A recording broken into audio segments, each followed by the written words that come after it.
usted aquí siempre está de borracho, oh.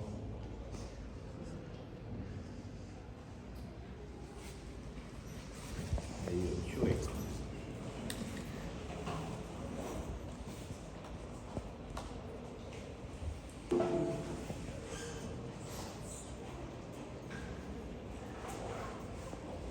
¿Cómo anda la lista? No, un drama, a mí no me gusta el frío. El frío, ¿no? Me da articulación, sobre todo la derecha.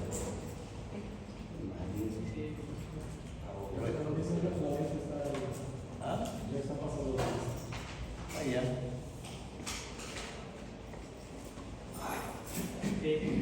¿Se lo copia tu slide o le doy una nueva?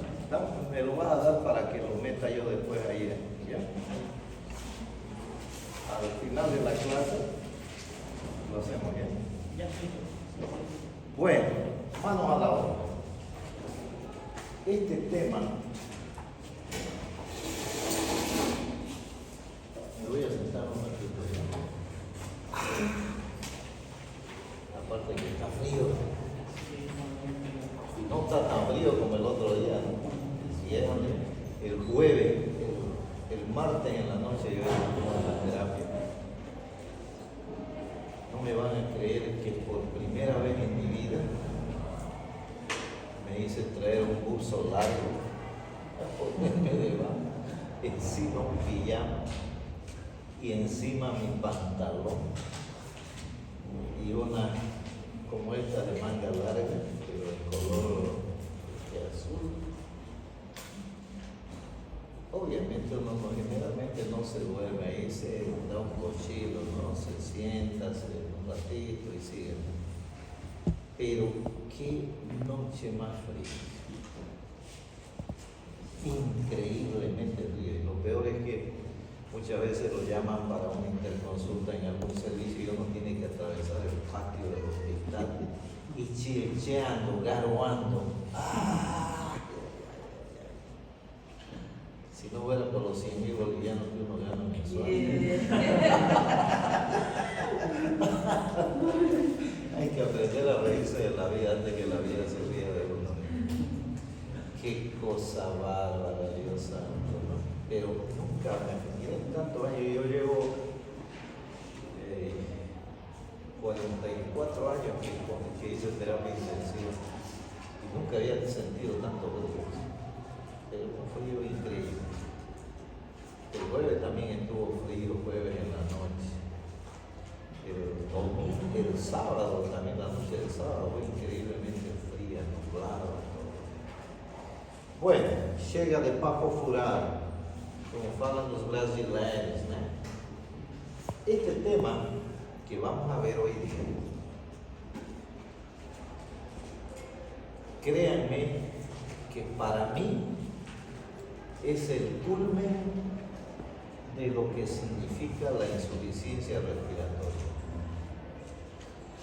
Quien maneja síndrome de distrés respiratorio agudo, maneja todo lo demás. Ya van a ver ustedes.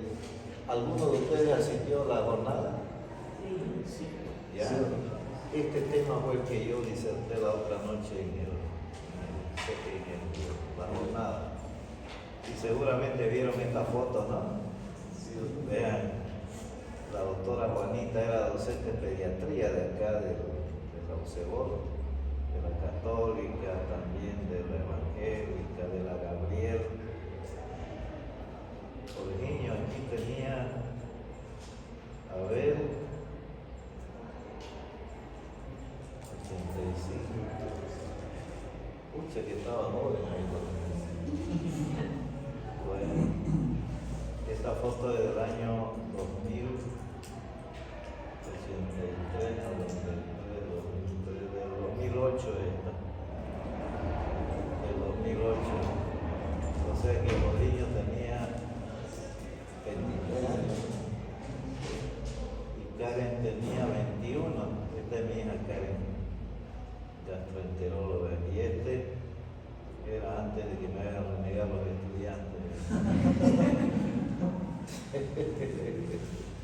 No, yo la muestro esta porque es bueno recordar. Recordar es vivir, dicen, ¿no?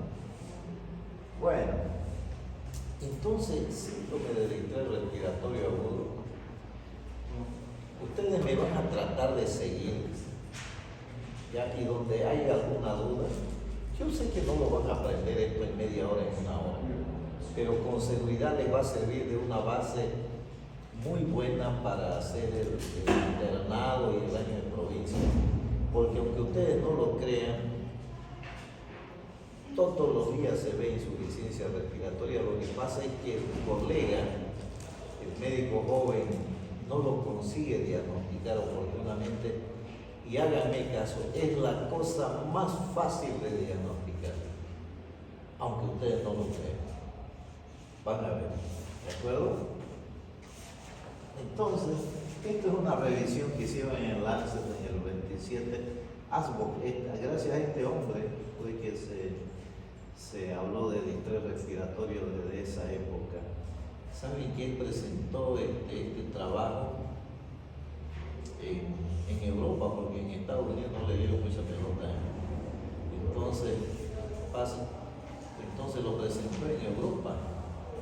Y sabían ustedes de que él se preguntaba por qué un joven de 18, 20, 22 años, como eran los soldados norteamericanos, que sufrían algún trauma, por ejemplo, una herida que los exsanguinaba, que los choqueaba, un cuadro así de pocas horas de evolución, acababan en distrés, en algo que después se llamó síndrome de distrés respiratorio agudo, ¿no? Si eran personas saludables.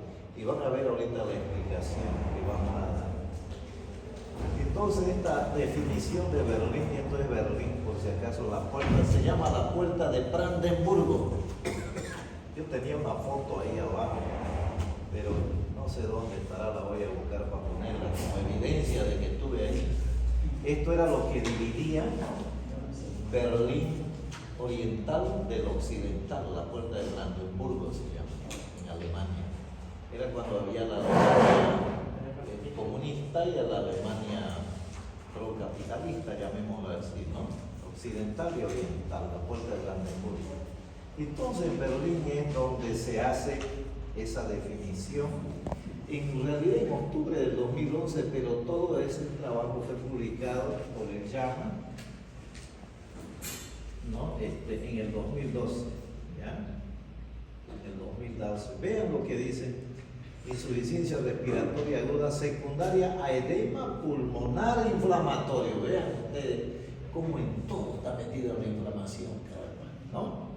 Con aumento de la permeabilidad capilar, inundación alveolar y hipoxemia profunda subsiguiente. ¿Se acuerdan que cuando hablamos de asma yo les decía de que los mediadores inflamatorios actúan sobre el aparato respiratorio y sobre el sistema cardiovascular? ¿Se acuerdan? ¿No? Sobre el sistema cardiovascular produce vasodilatación y aumento de la permeabilidad capilar. Es por eso que se produce ese edema, ¿ya? Entonces, esa definición de Berlín dice, ¿no? Hay una lesión inflamatoria aguda y difusa, hay hipoxemia, opacidades bilaterales en la radiografía. Muchas veces acá los médicos junior confunden un cuadro de insuficiencia respiratoria con un cuadro neumónico que es bacteriano, ¿ya? Y no tratan la causa subyacente, ¿no? Como consecuencia de la inundación del espacio intersticial hay disminución de la distensibilidad pulmonar, pero obviamente, ¿no? Entonces, ¿qué es lo que hay normalmente? Un daño alveolar difuso, donde hay edema, inflamación, membrana hialina y hemorragia, ¿de acuerdo? Esta clasificación ya yo se las he dado en insuficiencia respiratoria, cuando hablamos de introducción a la neumología, ¿ya? De manera bien simplificada, como lo vamos a hacer. Dijimos presión arterial de oxígeno sobre fracción inspirada de oxígeno, dando una PAFI mayor a 300, menor a 300, distrés leve, menor a 200, distrés moderado y menor a 100, severo. E incluso aquí hicimos algún ejercicio, ¿se acuerdan? Dividimos 90 entre 21 y salía 475 y así sucesivamente. Esto es importante que tomen en cuenta. Si con 21% de oxígeno, que es lo que estamos respirando aquí, la PAFI da 475, cuando ustedes le comienzan a dar mayor cantidad de oxígeno, mayor porcentaje de oxígeno, quiere decir que la insuficiencia respiratoria está aumentando. El día jueves pasado yo recibí un paciente de 15 años de edad con secuelas de una pancreatitis aguda, 15 años de edad, con triglicéridos altos, colesterol alto, distresado completamente la chica. Ya se la pronó de inmediato, 100% de oxígeno, y a duras penas la paciente hacía 45, 52.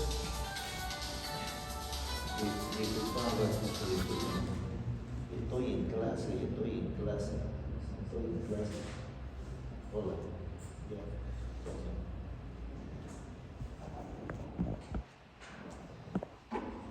Entonces, vean ustedes lo que pasaba con esta paciente. La verdad que el día jueves la dejé, de ahí no he vuelto a la terapia, ahora voy a pasar nada, no sé qué hablar. Le voy a contar en la próxima clase qué pasó. No se nos murió a nosotros por lesiones grandes. La recibimos a las 7 de la noche y a las 8 entregué mi turno, y de ahí para adelante la verdad es que tuve otra cosa que hacer y no pregunté cómo ha ido la paciente. Vamos a ver qué nos dicen esta noche. Entonces, lo que les decía, vean ustedes, ¿ya? La PAFI, menor de 300 leve, menor de 200 moderado, menor de 100 es grave.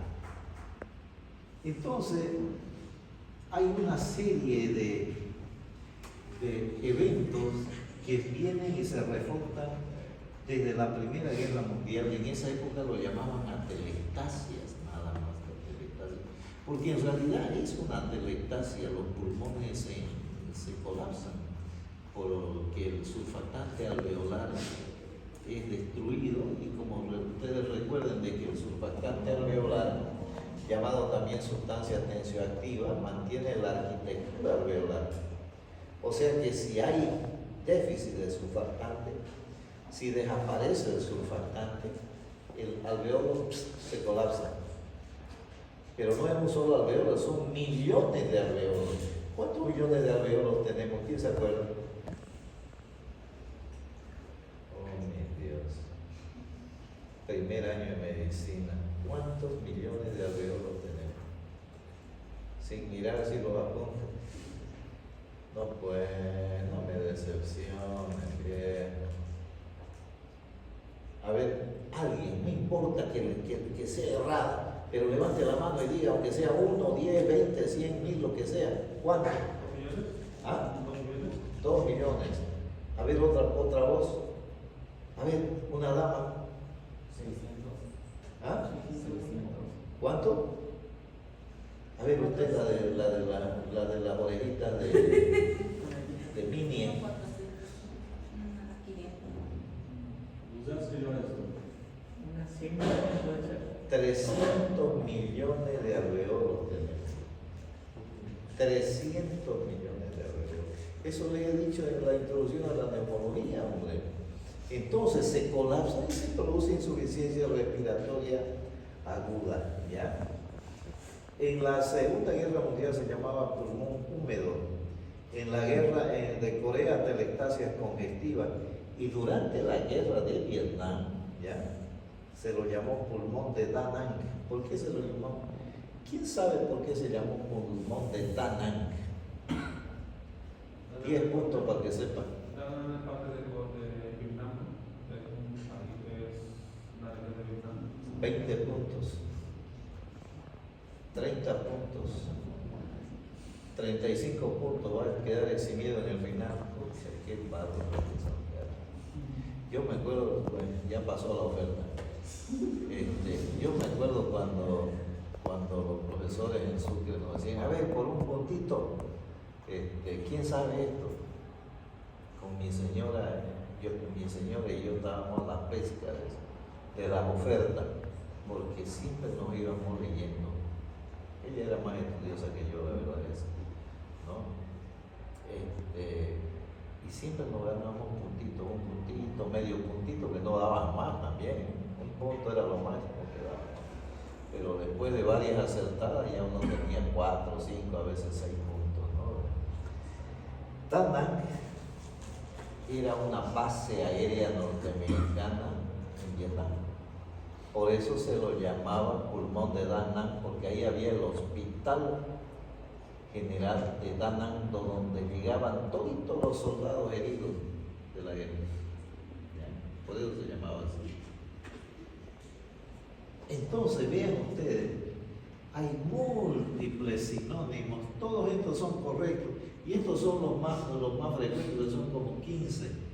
Pulmón blanco, pulmón de shock, pulmón húmedo, hipoxemia refractaria, atelectasia, enfermedad de membranas hialinas del adulto, porque en el niño también hay enfermedad de membranas hialinas del neonato, ¿no?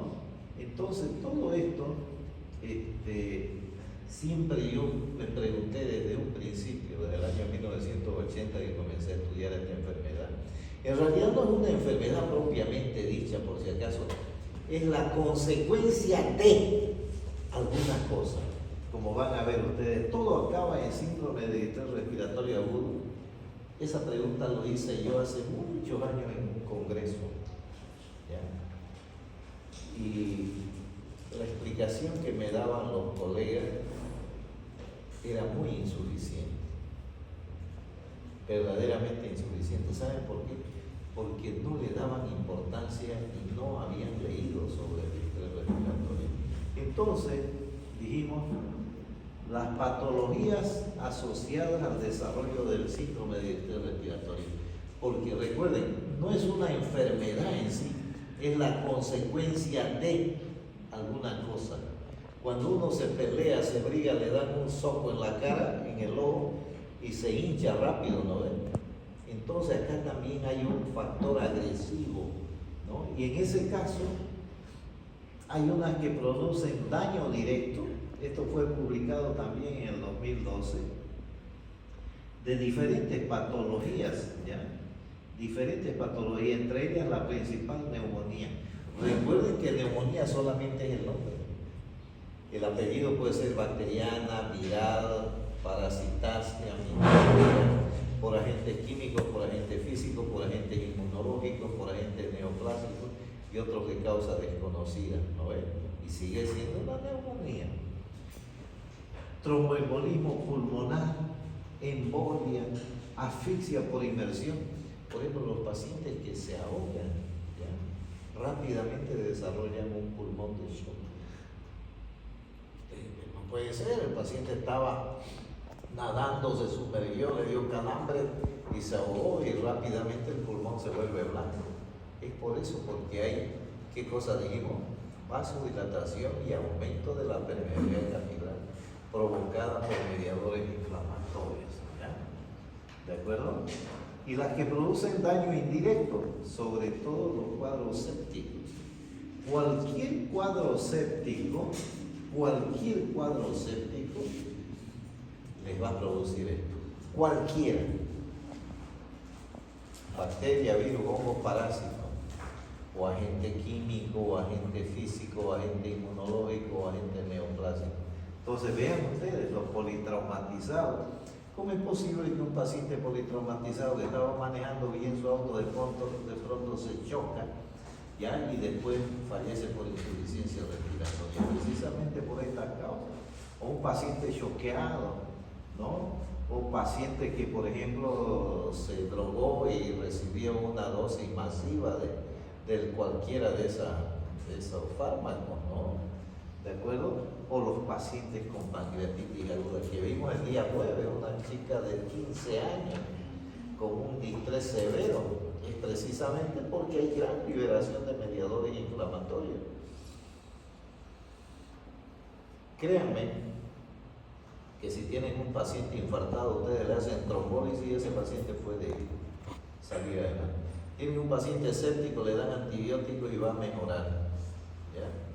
Tienen un paciente quemado, hidrátenlo y la cosa va a ir ¿no? Siempre y cuando se maneje adecuadamente. Pero la pancreatitis aguda hace lo que le da la gana con el organismo del paciente y con el médico. Les aseguro eso. Es impredecible. ¿Efecto de qué? De la respuesta inmunológica de los mediadores inflamatorios. ¿Ya? Entonces, ¿cuáles son los factores de mal pronóstico? Pregunta de evaluación. Vean ustedes, más de 3 disfunciones orgánicas múltiples. DOM significa disfunción orgánica múltiple. Ejemplo, tiene insuficiencia renal, insuficiencia hepática, insuficiencia cardíaca. Más el rifer está sonado. ¿Ya? En el manual Michigan de medicina intensiva, publicado hace varios años por la Universidad de Michigan, decía, un paciente que tiene un órgano afectado tiene 75% de posibilidad de salir bien. Un paciente que tiene 2 órganos afectados tiene un 50%, pero un paciente que tiene 3 órganos o más afectados, sus posibilidades son prácticamente nulas. Entonces vean cómo es de grave la disfunción orgánica múltiple. ¿Ya? ¿Correcto? ¿Alguna pregunta hasta por ahí? Vean ustedes, la mortalidad es casi de un 60%. Acá en nuestro medio es un poco más incluso. ¿Ya? Entonces esas causas de óbito en un 70% es por disfunción orgánica múltiple. El paciente fallece con disfunción de más de un órgano, 2 órganos, 3 órganos, 4 órganos. ¿Ya? Y hay hipoxemia refractaria en un 15%. O sea, ustedes le pueden dar oxígeno al 100% que el paciente no levanta una PO2 adecuada ni una saturación adecuada. Pregunta de evaluación, ¿cuántas fases tiene? Tiene una fase exudativa. ¿Se acuerdan que en la neumonía hablamos de 4 fases, ¿no? Una fase de congestión, de patricización roja, griega y resolución. Acá son 3 fases. Una fase exudativa, su nombre lo dice, donde hay edema pulmonar lesional, ¿ya? Eso sucede en los primeros 4 a 7 días. Una etapa fibroproliferativa, cuando el paciente sobrevive, que va de 1 semana a 2 semanas, a 3 semanas, y después la fibrosis después de la segunda semana. ¿Ya?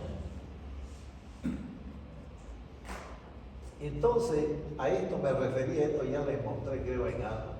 Se lo mostré creo en AMA, ¿no? ¿Se acuerdan? Los mediadores inflamatorios que actúan sobre el aparato respiratorio y sobre el sistema cardiovascular. Sobre el aparato respiratorio producen aumento de secreciones, broncoconstricción, edema de mucosa. Y sobre el sistema cardiovascular producen ¿qué cosa? Aumento de la permeabilidad vascular. Por eso hay edema en el espacio intersticial y vasodilatación. Al haber vasodilatación el paciente se choquea. La presión cae porque está vasodilatado. Acuérdense la definición del concepto de presión arterial. ¿Qué es la presión arterial? Es la presión que ejerce el paso de la sangre contra las paredes de los vasos sanguíneos, o la resistencia que ponen los vasos sanguíneos al paso de la sangre. Cualquiera de las dos definiciones es la misma. ¿Ya? Entonces, vean, este es un alveolo, este es otro alveolo. Y al medio está el espacio intersticial donde hay capilares y hay linfáticos. Los linfáticos van a drenar el exceso de líquido que pudiera haber en el espacio intersticial. Y los capilares, por los capilares, ¿qué va a circular? Sangre. Y los componentes sanguíneos, ¿cuáles son? Agua, elementos fibulados y proteínas. Esas cargas de proteínas las que hacen que se mantengan los líquidos dentro del espacio intravascular. Pero como hay acción de mediadores inflamatorios, como hemos dicho, vasodilatación y aumento de la permeabilidad capilar, al aumentar la permeabilidad capilar, ¿qué es lo que pasa? Fuga líquido del espacio intravascular hacia el espacio intersticial y aumentan las presiones dentro del espacio intersticial. Pero también fugan los elementos figurados, la plaqueta, los glóbulos rojos, los leucocitos, de manera tal que se va acumulando más elementos dentro del espacio intersticial y aumenta la presión. ¿Qué más pasa? Las proteínas del espacio intravascular hacia el espacio intersticial. Hay un concepto físico que es importante que ustedes lo entiendan, que dice: los elementos pasan de un lugar de mayor presión a otro de menor presión. Y yo siempre pongo el ejemplo aquí, digamos que esta sala tiene capacidad para 50 personas y yo le meto 100 personas, entran, pero entran apretaditos y aumenta la presión aquí. Y le puedo meter 200, van a entrar los 200, pero van a estar súper apretados. Aumentó más la presión. Si viene Anderson y abre una puerta, todo el mundo va a querer salir de este lugar de mayor presión a otro de menor presión que está afuera. Lo mismo pasa aquí. Entonces, ese lugar de menor presión es el espacio alveolar y el agua pasa, es el primero a pasar. Siempre el agua pasa. Acuérdense de lo que dijimos. El espacio intersticial se llena de ¿qué? De agua, de células inflamatorias, de proteínas y de células neoplásicas. Y parar de contar. Eso es lo que sucede en el espacio intersticial. ¿Ya? Entonces, luego pasan los elementos figurados, plaquetas, glóbulos rojos, leucocitos. ¿Qué es lo que está quedando aquí en el espacio intersticial? Proteínas. Las proteínas tratan de pasar la pared alveolar, pero al tratar de pasar, destruyen el surfactante alveolar, ¿ya? Destruyen la pared alveolar, inhiben la formación del surfactante alveolar. Y recuerden, la principal función del surfactante alveolar, ¿cuál es? Mantener la arquitectura alveolar, ¿ya? Hacer que los alveolos estén insuflados. Como se inhibe la formación de surfactante alveolar, la arquitectura se derrumba, el alveolo se colapsa y se produce de inmediato insuficiencia respiratoria. Por eso es que es difícil tratar, muy difícil tratar. Por eso se muere el 60% de los pacientes. ¿Ya? ¿Alguna pregunta hasta por ahí? Ninguna. Diga.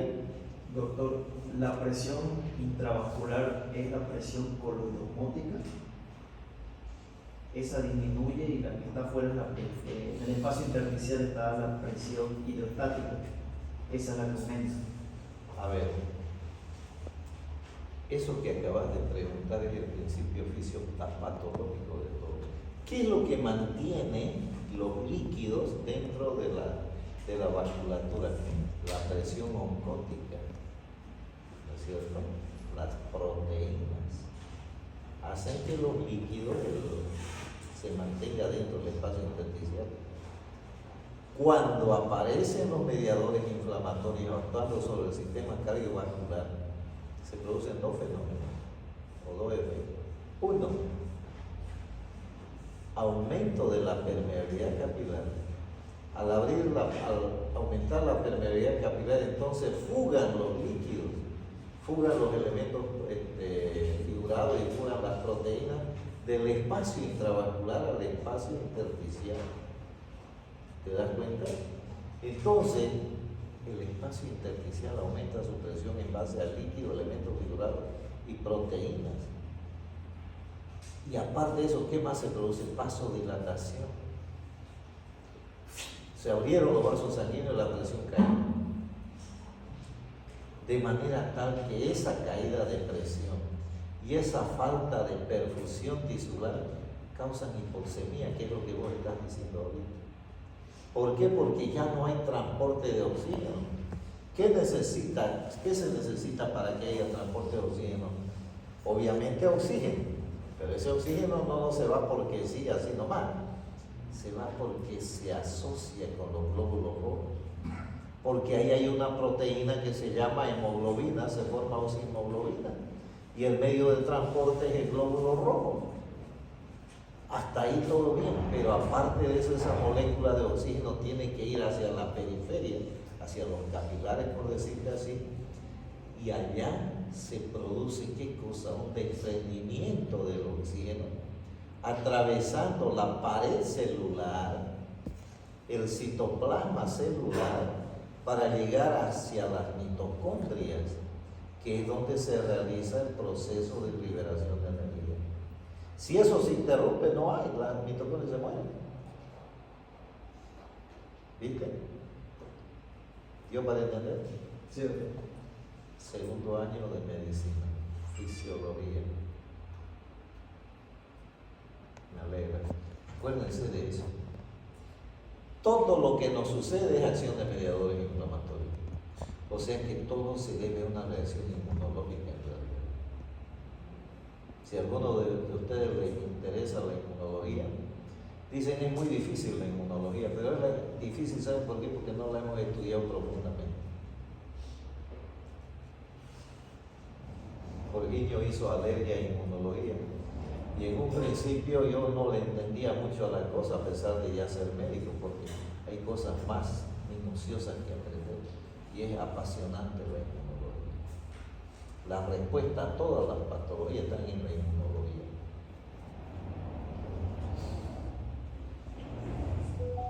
Entonces, ¿cómo lo diagnostico? Por medio de los criterios clínicos. Digan, levantaron el brazo allá, ¿no? ¿Qué parámetros clínicos tengo yo? En primer lugar, ese paciente va a estar en posición ortognéica.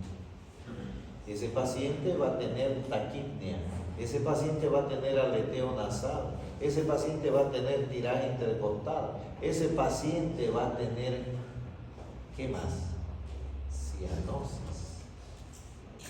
Parámetros clínicos. ¿Qué más nos hace falta? Laboratoriales a través de la gasometría arterial e imaginológico. ¿De acuerdo? Entonces, lo que les acabo de mencionar, vean ustedes. ¿Ya? La clínica, que eso lo han llevado ustedes en semiología. Laboratoriales, vean esto, ya nosotros lo vimos. ¿Cuándo lo vimos? Lo vimos en la introducción a la neumología. ¿Se acuerdan? Les dije, y va a ser pregunta de evaluación en el final. Apréndanselo de memoria. Es necesario que ustedes memoricen esos datos. pH 735, 745, CO2 de 35, 45, PO2 mayor a 90 milímetros de mercurio. Cuidado con poner. El año pasado un estudiante me dice, doctor, usted me ha calificado mal. No, le dije, tú has respondido mal. No, doctor, pero es que aquí dice PO2 de 90 a 100%. Es que estás mal. Pero dice de 90 a 100, pero dice por ciento. Y la presión arterial de oxígeno no se mide en porcentaje, se mide en milímetros de mercurio. ¿Pero qué es una letrita? Me dijo todavía. Pucha, bueno. ¿Sabes vos? Le digo, debía haber nacido en la época de Colón, cuando decían que el mundo era, la tierra era plana. ¿No? Porque los conceptos son eso. ¿Ya? Entonces, PO2 mayor a 90 milímetros de mercurio, el bicarbonato de 21 a 25, el exceso de base más 2 menos 2, y la saturación de oxígeno o de hemoglobina, que esa sí se mide en porcentaje, de 90 a 100%. Dependiendo del lugar, en La Paz, por ejemplo, no será 90, será 85, 82. Pero acá en Santa Cruz es de 95 a 100, porque estamos casi a nivel del mar. ¿Ya? ¿Para qué? Para esto, para saber el cálculo de la PAFI, llamado también índice de Kivi. ¿Ya? Entonces, el cálculo de la PAFI sale de dónde, de esto, vean. Presión arterial de oxígeno sobre fracción inspirada de oxígeno. Si da eso mayor a 300 es normal. ¿Se acuerdan que hicimos el ejercicio? A ver, dividan 90 entre 21, le dio 475. ¿A ver? Les dije, a ver, dividan 90 entre 35. le dio 200 no sé cuánto. ¿Cuánto da? A ver. ¿Vos qué estás haciendo cálculo? ¿Cuánto dio? No tengan vergüenza, hombre. ¿Ah? 90 dividido entre 35. Ajá. 2,57. 257, menor a 323 leve. Seguí. 90 entre 55. 163. 163 menor a 200. Seguí. 90 entre 55. Entre 90 entre 95, mejor dicho. 90. Bien. Menos del 90. Distrés respiratorio severo. Ahora se dan cuenta, ustedes en este momento ya tienen la capacidad, la competencia, si vale la expresión, de poder hacer diagnóstico de distrés respiratorio agudo, solicitando una gasometría y sabiendo cuánto es la FiO2 que le están dando. La gasometría nos va a dar la presión arterial de oxígeno, nos va a dar 6 parámetros, 6 indicadores: pH, PCO2, PO2, bicarbonato, exceso de base, saturación de oxígeno. Esos 6 indicadores nos va a dar. ¿De acuerdo? Pero el médico siempre sabe cuánto es la fracción inspirada que le está dando a su paciente. Porque aquí, ¿cuánto es la fracción inspirada que tenemos en este momento? 21.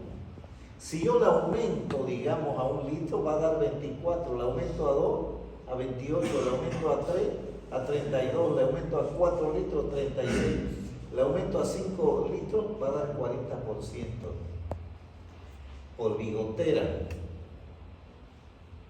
Pero si yo lo intubo, puedo darle 40, 50, 60, 70, 80, 90 o 100%. Igualito eso se tiene que dividir la presión arterial de oxígeno entre la fracción inspirada de oxígeno. ¿Vieron qué fácil es? Y ustedes van a hacer diagnóstico de insuficiencia respiratoria tipo distrés. Pero para eso tienen que saber los valores normales. Por ejemplo, yo le diría que aquí a la compañera le pinta esa bichita de Minnie, bonito. ¿Sabe qué me hace acuerdo de mi hijita? Pues se ponía ya así ¿no? Así su bichita bonita. ¿No? Entonces, vean ustedes, es fácil, no es difícil. ¿Saben por qué lo hayan difícil? Porque ustedes no se atreven a preguntar. Dudan, pero se quedan con la duda. ¿Por qué no le preguntan al docente, al catedrático, al ayudante que sea? Tienen o tenemos la obligación de darle una respuesta. Para eso es que están ustedes aquí. Escuela de Medicina, de la carrera de Medicina, de la Facultad de Ciencias de la Salud, de la Universidad Cristiana de Bolivia.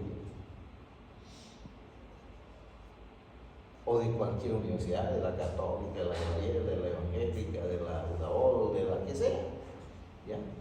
Pero el docente tiene la obligación de responder y de esclarecerle al que pregunta. ¿Dudaron? Pregunten, caramba. ¿No saben? Pregunten igual. Ahora es cuando hay que preguntar. No va a pasar nada. Ni siquiera en evaluación estamos. En la evaluación no pueden equivocarse y tampoco pueden equivocarse cuando estén atendiendo a su paciente, porque ya ahí significa mala praxis. Y si aún así siguen dudando, agarren el celular y llamen a cualquiera de sus docentes: doctor, disculpe, ¿será que no puede aclarar esto? Yo no creo que haya docentes que se enojen porque le pregunten. No sé, la verdad no me imagino. Puede ser que haya, no sé, pero yo creo que no. Es normal ser curioso. Acuérdense del pensamiento socrático: ¿por qué? ¿Cómo? ¿Cuándo? ¿Dónde? ¿Quién? ¿Con quién? ¿Para qué? ¿Con quiénes? Creo que dijimos una vez aquí, ¿por qué están ustedes aquí a esta hora de almuerzo cuando podrían estar mirando el informativo, mirando la hija del embajador? Creo que hay una novela ahí, pero están aquí, ¿para qué? ¿Por qué? Porque pasan clases de neumología. ¿Con quién? Con el doctor Borgiño, conmigo. ¿Dónde habla 304? ¿Con quiénes? Con sus compañeros. ¿Para qué? Para poder aprender neumología y pasar al otro nivel, 5º año. Pero hombre, no se cansen de preguntar. Por eso yo digo, a ver, tímidamente levanta uno la mano. ¿Saben por qué? Porque lamentablemente un gran número de bolivianos, diría yo así, nuestra autoestima no es lo suficiente. Nos estamos preguntando, ay, ¿qué va a decir mi compañero? Va a decir que no sé. Y de ahí, si nadie nació sabiendo. ¿Ustedes creen que lo que yo aprendí hasta ahora lo sabía desde un inicio, desde el primer año de medicina? ¡Ni idea! Entonces, leyendo, hay que leer todos los días. Planifiquen. Me levanto a las 6 de la mañana, así, ¿a qué hora es tu clase? A las 8. ¿Qué haces desde las 6 hasta las 8? Dale una repasada a tus apuntes.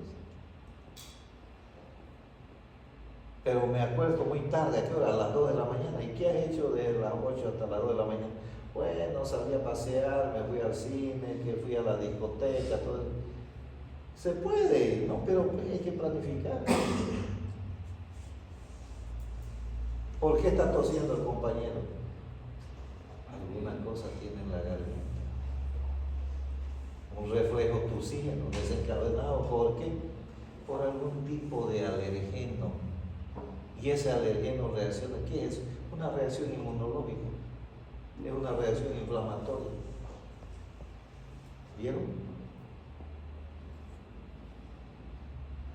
Espero que esta exhortación les sirva y no se cansen de preguntar. Créanme que yo les deseo éxito en todo, pero hay que buscarlo el éxito. El éxito no llega por casualidad, por si acaso. El éxito es día a día, en el cual uno se va preparando poco a poco, aprendiendo todos los días. ¿Ya? Entonces, menor de 300 leve, menor de 200 moderado, menor de 100 severo. ¿Qué difícil es eso? ¿No ven?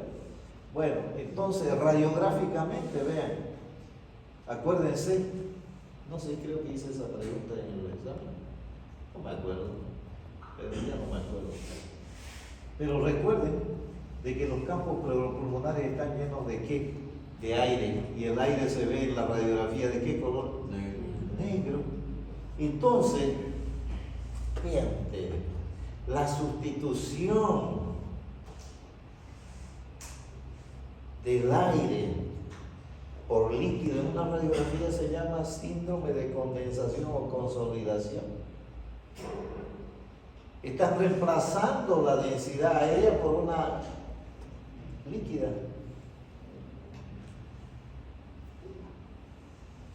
Ya no es normal. Vean, aquí está, este es un distrés de 4 cuadrantes. ¿Por qué sé que es de 4 cuadrantes? Oh, perdón. Murray dijo, a ver, hay que trazar una línea por los íleos pulmonares y tengo un cuadrante superior derecho e izquierdo, un cuadrante inferior derecho e izquierdo. 4 cuadrantes. Si el paciente ya tiene afectado un solo cuadrante, ¿cuánto es la capacidad pulmonar total? 6.000, ¿lo ven? Ya no será 6.000, estará disminuida a un cuarto, será 4.500. Y si tiene 2 cuadrantes afectados, ya no será 6.000, será 3.000. 2 cuadrantes afectados.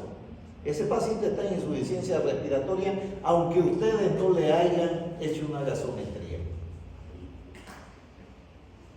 La gasometría va a ser para saber si es un distrés leve, moderado o severo, pero hay que hacerlo. Si tiene 3 cuadrantes o más, ese paciente está con distrés severo con seguridad. ¿De acuerdo? Entonces vean esto. Aquí hay un poquito el pulmón, casi nada, ¿no? Vean esto, blanco, pulmón blanco. Así como esto era el de la chica que vimos el otro día, el abuelo. Blanco. Es obvio que era un distrés respiratorio severo.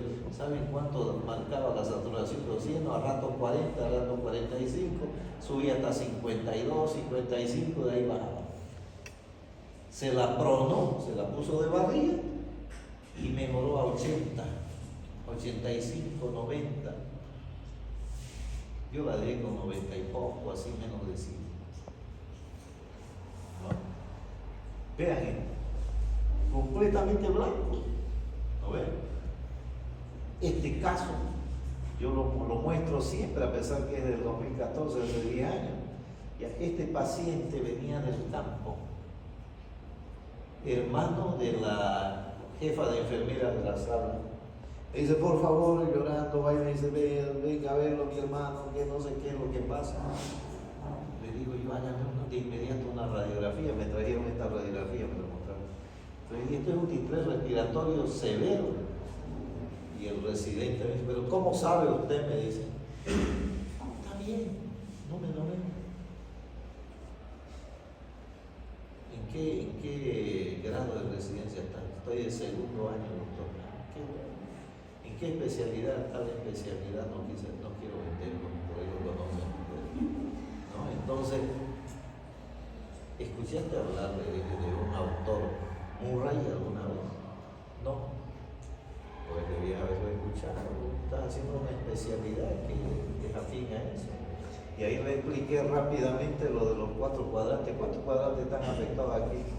2, me dijo, no puede. Le dije, mira, aquí hay 3 y un poco más, prácticamente los 4 cuadrantes. Y de ahí vino la pregunta clave, ¿de dónde viene el paciente? Del campo, doctor, de más allá de Basilio, de cerca a Bapó, por ahí.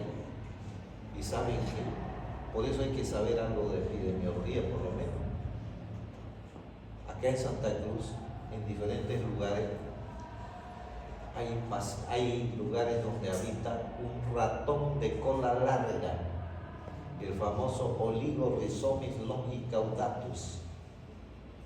Todos los ratones tienen cola, pero este es muy larga, ¿ya?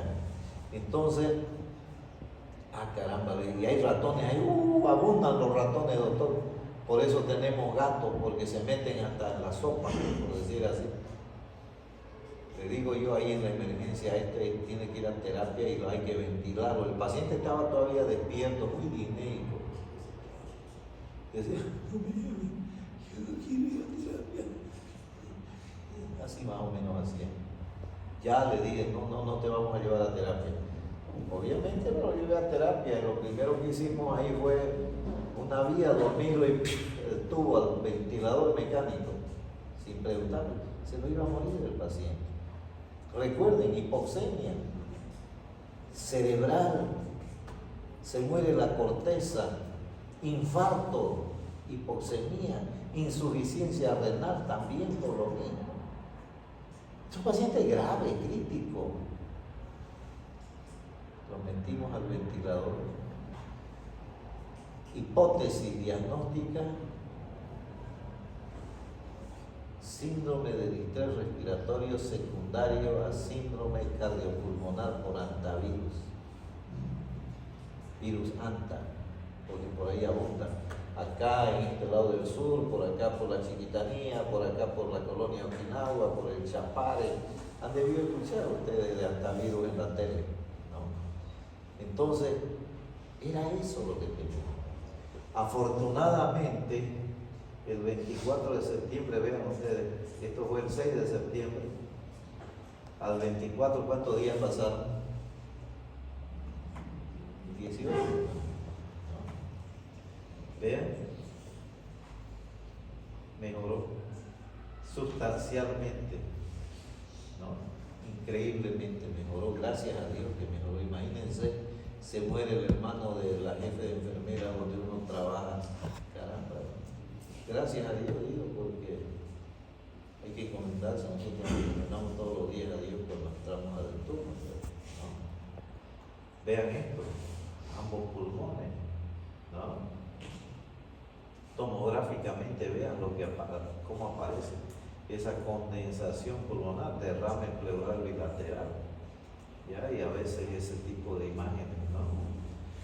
Esto no se hace en la impedancia eléctrica aquí, y estas son, así se ven ahí microscópicamente, las rupturas de qué, de los septos alveolares, se destruyen, se colapsan, ¿ya? Entonces, ¿qué es lo que debemos hacer? Esto es lo que ustedes deben saber, ¿ya? Controlar el factor desencadenante. ¿Por qué? Es por bacteria, por virus, por parásito, por hongo, por agente químico, por agente físico, por agente inmunológico, por agente neoplásico, o por qué causa.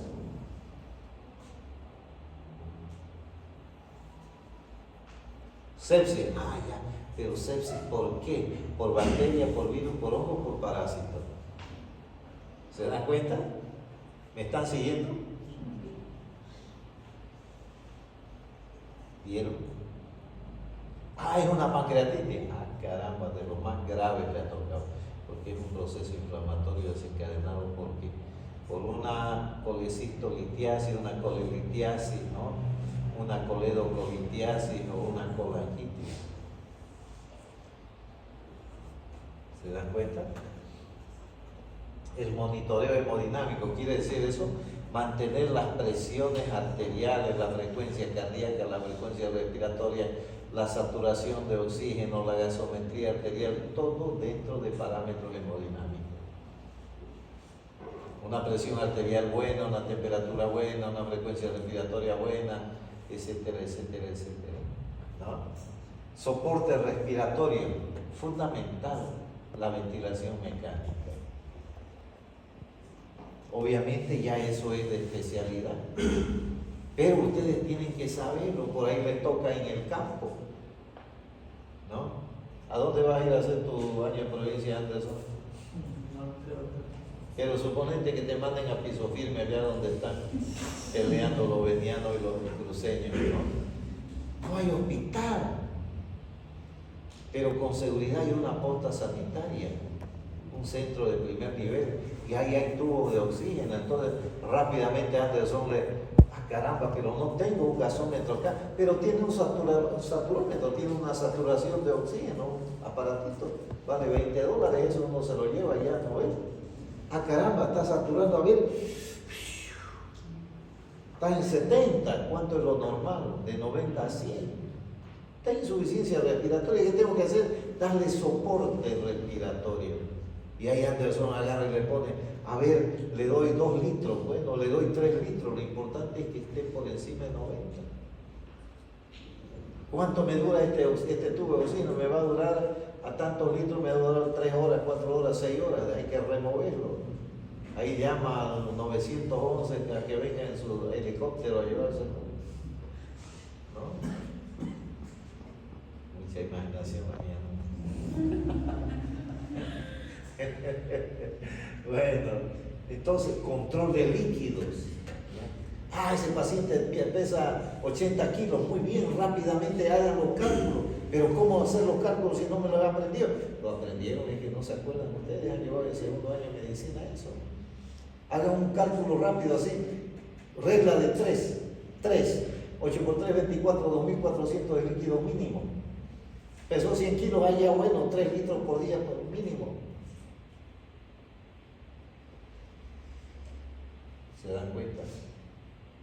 Eso es como una pauta, es una pauta. Pero el que tiene insuficiencia cardíaca, darle la mitad pues entonces. En vez de 3 litros, darle la mitad, 1,5 litros, 1 litro. ¿Se dan cuenta? Soporte cardiovascular. ¿Qué quiere decir eso? Uso de noradrenalina, de adrenalina, de dopamina, de anrinona, de cualquier vasoactivo para mantener presión. Soporte nutricional. Es importante mantener un aporte proteico adecuado. Pero le hicieron un proteinograma y está en 4 gramos de proteína totales. Ese paciente no va a salir nunca al ventilador. ¿De qué depende el soporte muscular? De las proteínas. Entonces yo tengo que tener unas proteínas adecuadas. ¿Cuánto le voy a dar? Pues doctor, no me acuerdo, eso fue el primer año de medicina. término medio darle 1 gramo por kilogramo de peso, peso 100 kilos, bueno, 100 gramos, pero poder darle 1, 2, 1, 5, 1, 8, 2, hasta 2 gramos de proteína por kilogramo de peso, incluso un poquito más, dependiendo. ¿Para qué acaso no hemos dicho de que la proteína es lo que mantiene los líquidos dentro del sistema cardiovascular? Esa proteína que se fue al espacio intersticial produciendo edema, la vamos a chupar, que vuelva de nuevo al sistema vascular. ¿Dio para entender? ¿Sí? Sí. ¿Sí? ¿Seguro? Le voy a preguntar en el final. Eso es lo mismo, por eso me encanta la terapia intensiva. Y bueno, ya esto ya es más especializado, ¿no? Y ahora, ¿a quién le voy a hacer ventilación? ¿Con qué ventilador? ¿Qué modalidad? ¿Qué parámetros voy a utilizar? Pucha, una infinidad de modos ventilatorios, ¿no? ¿De acuerdo? Y ahí no lo voy a complicar con todo eso, nos vamos a ir directamente acá a mostrar. Esto es lo que le hicimos a la paciente. Vean, así hemos tenido pacientes, vean, 210 kilos de peso, y lo tenían así, vean, de espalda. Obviamente eso está mal, hay que ponerlo de esta forma, en posición prona. ¿Ya? ¿De acuerdo? Y bueno,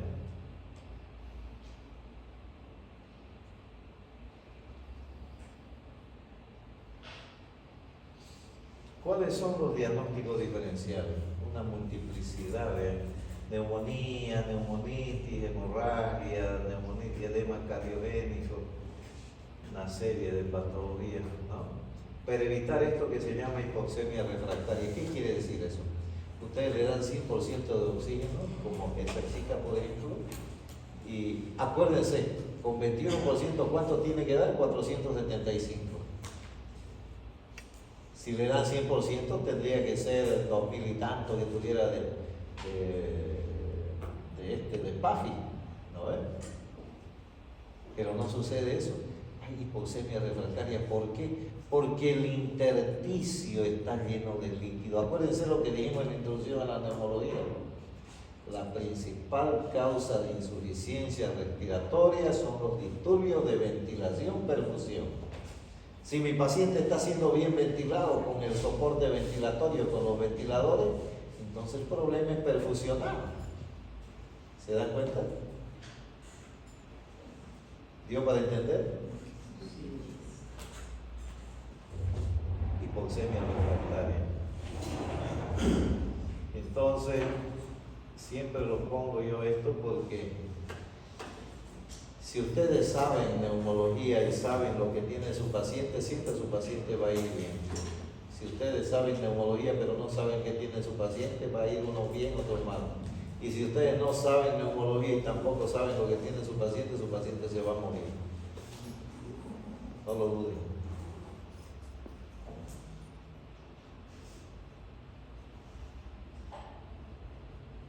Ya me cansé. Vean, la neumología nos recuerda que cada aliento es una oportunidad para sanar, para renovar y para vivir. En cada suspiro encontramos la fuerza para superar los desafíos y en cada esfuerzo descubrimos la capacidad del ser humano para vencer cualquier obstáculo. Lindo mensaje, ¿no? No sé, a mí me gustó, por eso lo puse. No vayan a pensar que es por la chica que está ahí. Mi chica me mira allá del cielo. Enciéndame la luz, por favor.